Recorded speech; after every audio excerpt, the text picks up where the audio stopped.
Спектр работ, выполняемых открытым акционерным обществом «Нейрингри Энергоремонт», внушителен. Помимо монтажа, наладки и ремонта энергообъектов, электроэнергетического, теплоэнергетического оборудования, это еще и работы по устройству наружных и внутренних инженерных сетей и коммуникаций, работы на паровых, водогрейных котлах, изготовление металлических деталей и металлоконструкций, все виды работ по холодной обработке металла на современном станочном оборудовании, монтаж технологического оборудования, легких, ограждающих и стальных конструкций.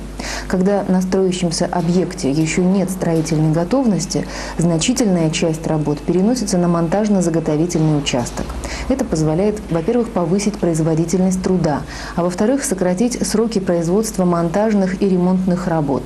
Кстати, все работы на участке выполняются по технологии промышленного предприятия. Здесь комплектуют основные и вспомогательные материалы и оборудование, изготавливают различные металлоконструкции, а также выполняют работы по обработке металла – резка, гибка, сварка, токарные работы. Коллектив монтажно-заготовительного участка небольшой, всего 18 человек. В основном это молодые люди до 30 лет, которые трудятся под руководством мастера Панченко и бригадира Глинских. Есть на предприятии и свой столярный участок.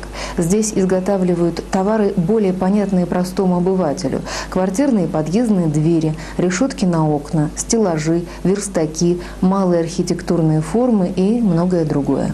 Ну а надежное транспортное обеспечение всех производственных цехов – основная задача автотранспортного участка, также входящего в состав открытого акционерного общества «Нейрингри Энергоремонт». Не будем забывать, предприятие это включает в себя нейрингринские, якутские, вилюйские и зейские участки, которые располагаются не только в республике, но и в Амурской области и должны быть в срок обеспечены необходимыми материалами, оборудованием, персоналом. Срыв графиков выполнения работ из-за отсутствия транспорта недопустим. На участке работают 33 автомобиля. Большинство из них специальные. Автокран, кран-манипулятор, автогидроподъемник, передвижная ремонтная мастерская. Кроме того, в грузовом парке есть и бортовые автомобили, самосвалы, полуприцепы, а в пассажирском – автобусы и легковые автомобили. Участок также оборудован стояночными боксами, имеется ремонтная зона. Впрочем, тот факт, что техника служит безотказно и практически не подводит в напряженных ситуациях, свидетельствует прежде всего о хорошей работе персонала. Обслуживание и ремонт автомобилей осуществляется силами по-настоящему грамотных специалистов. Среди них Владимир Терещенко, Валерий Обиход, Михаил Рамазанов и другие.